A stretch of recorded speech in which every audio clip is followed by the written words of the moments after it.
Hey, Rod here at East Coast Lumberjack.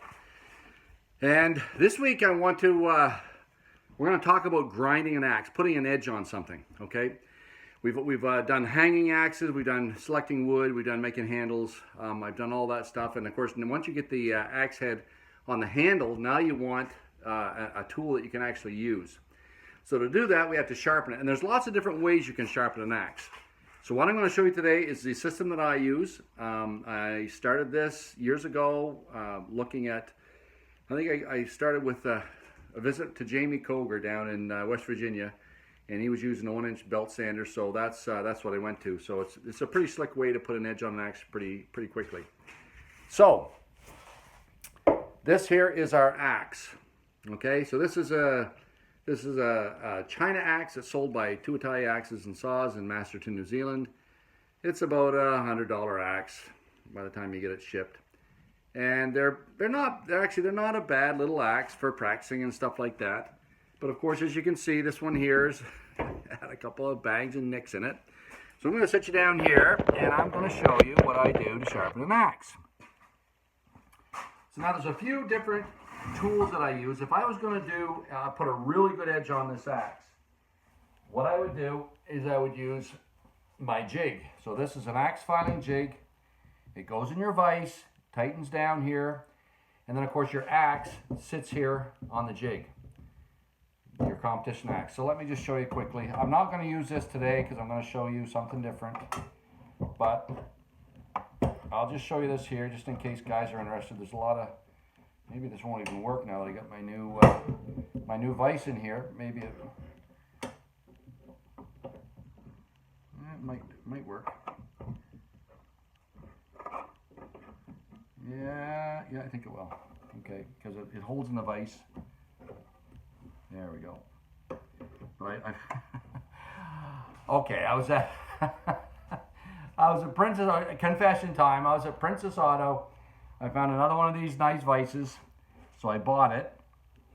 And of course, the other thing that was there on sale was this paper towel holder. So I mounted it here on the end of the bench, and of course, there's not enough room to turn my handle on my vise.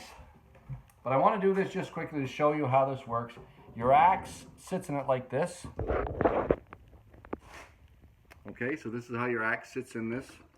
And then these two nuts tighten down onto here, on each side. And then your 1-inch, either you can use a file or a 1-inch belt sander, and they go from here out to the edge. And that's what gives you your angle. You actually measure that all out. If you're going to have a 14-degree chopping axe and you want 7 degrees on each side, and you use the, I think it's the cosine of the angle. And anyways, I will go through all that with you eventually because it is quite a it's not really complicated, but it's a little technical. But if you want to get a good edge on an axe, there's a way to do it. So that's this is one of the ways that I use, but I'm not doing that today because this is a China axe. So the thing with the China axe is it's not really expensive, and he just wants a quick edge on it so that we can keep chopping out there. So I'm just going to open this up. You need a good solid vise because it has to hold 4 inches nice and solid. Of course, that's what these are across the backs of the axes. So I'm going to put it in here. My Castillo vise. That was my great find at Princess Auto here a couple of weeks ago. I need the swivel base on it, but I haven't found that yet. I'm going to take a look on Amazon and see if I can't find the swivel base. There we go. Now we can swing her back and forth. Okay, so 4 inches, and I put it just so the axe is just above the jaws. There. And then test it, okay? Wiggle it up and down, and it'll move just a little bit, so I need a little bit more pressure. There we go. So, what I've done, this is a Makita 1-inch belt sander. Okay, so that's what I'm going to use to put an edge on this, and I use this for all my axes. I use it for, like, if I have a Walters or my kettleboil axe or even a split maul, whatever, I'll use this 1-inch belt sander. And I fasten the handle very tightly at the back so it doesn't wiggle up and down. And typically what you would do, the other thing you can do is you can actually use a black marker, and you can mark. And of course my black marker's on here. Just hang on a second. I know it's right outside here. I'm just going to grab it.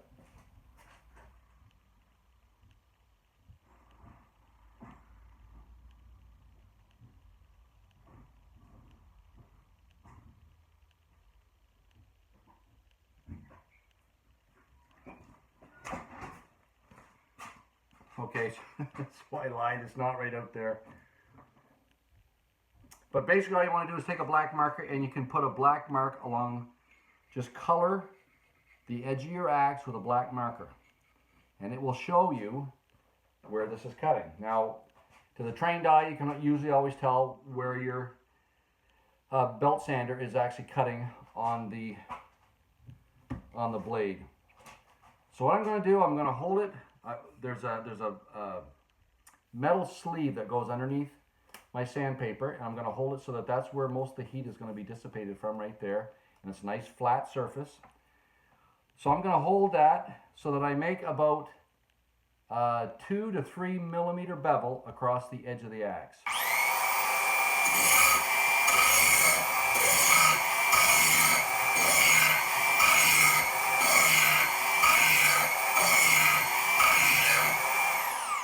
Okay, so that's what it looks like. So once I find where it's at, right there, you can see it nice from here. All right, so I'm back in here about 2 mils. Okay, you can see that. So I'm going to cut down, and the trick is not to rock it and round the edge of your axe. You want it at that angle, and then let it go back and forth and actually sand its way in so that it works its way out to the edge. Okay, so you want to keep that angle and work it down through the metal until it touches out at the very edge, which gives you your point. That's how you want to use this. You don't want to cheat and try to get out there fast and tip it this way, because you round your edge then. And we actually do that on competition axes. Some of our edges are rounded for really hard wood. And the axes work better in the wood when they're rounded like that. But the wood that we chop, which is a little bit softer, those will cause your axe to stick. Okay? So you want to keep it your bevel and keep it well. Now you saw there's some nicks here. All right? So you see there's a big nick here. One there, one there. So you see them all along here. So what we're going to do, we're going to grind down till we get probably all the little ones will be gone, and we'll be able to see just a bit of the fourth one, the big one. And then we're going to flip it over and grind from the other side. So we're going to take as much as we can on this side. So we're going to go back in there about 2 millimeters. So it's going to take a little bit of time. There's a fair bit of grinding to be done here. So this is what it looks like. I'm going to hold it that same angle with this backhand and work it back and forth at the front.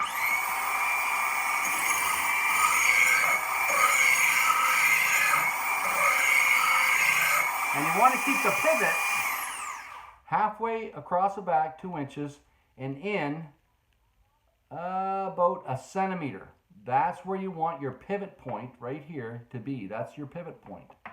And that gives you that full arc out on the end of the axe. You don't want to hold the grinder in any one position too long, because you'll burn the edge of the axe because it's fairly thin out there. So you want it back and forth, test it with your hand. If it gets hotter than what your hand can touch, it's too hot. You're going to take temper out of the edge of your steel. So let's do that again, right from here.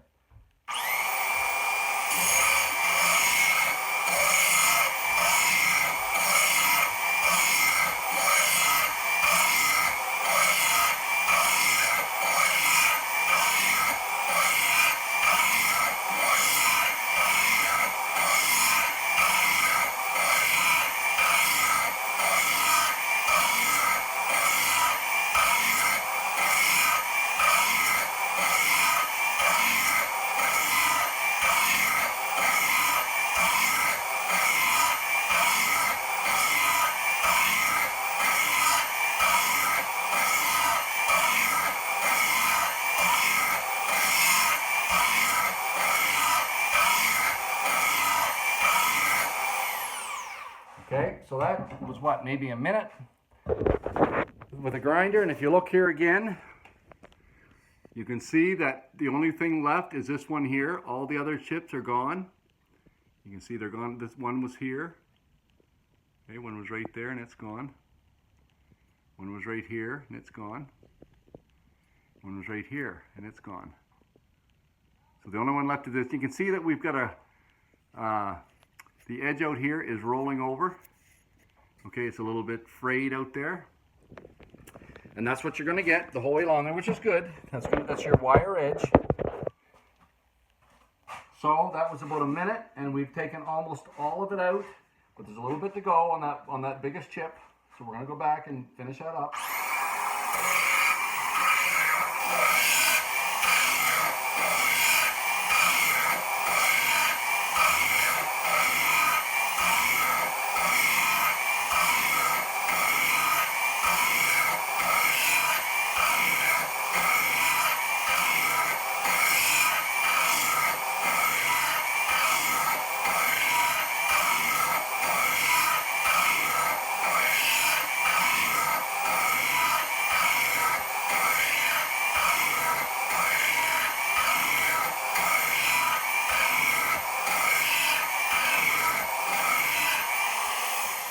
Okay, so I'm going to shorten this process for two reasons.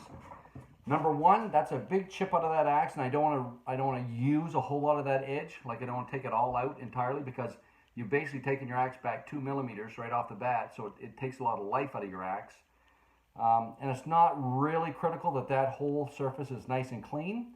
So because this is a practice axe, I'm actually going to do that for Matt and save him a little bit of life in his axe. Number two, because it's going to be too long for you guys watching. I know there's no fun sitting there watching a guy grind. I don't know how to shorten these up yet and go do the fast forward stuff. So to spare you people of that, I'm just going to flip it over and we're going to look at this other side and do it. Okay. It still moves a little bit, so tighten it a little bit more. So here it looks on this side. You can see that curled edge. That feathered edge that's flopped over, and you can see here there's not a whole lot left on this side for this little chunk. The only discoloration is in the really fine filings on the end, which is good. That's what we want. We don't want to overheat it. So now we're going to do the same thing. We want the same angle. So I want that same 2 millimeters of a bevel out here. Once I find that, I'm going to hold that the whole way back and forth. And I'm going to do about the same number of strokes.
Okay, so once we get that done, I then jump over. This is a Nicholson. Actually, it's a Simon's cant saw file. Really nice file. It's a diamond-shaped file. Okay, you see that's what it looks like. It's a cant file. And what I'll do with it is I'm going to take this wire edge off.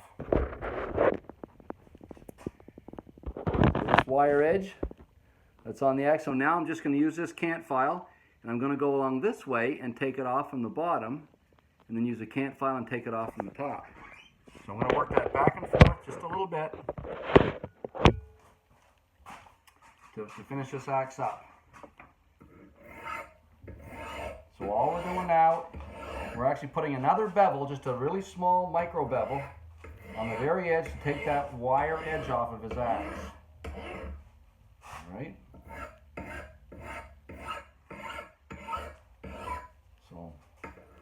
Put a little bit on the top, a little bit on the bottom. And it's about less than half a millimeter that I'm putting on there, that little bevel on the very, very edge. And it does two things. Number one, it sharpens the axe, and it takes off those little metal filings that are on the edge, and it'll toughen up the axe edge just a little bit, because of course it's a little bit steeper bevel than the one I just ground into it.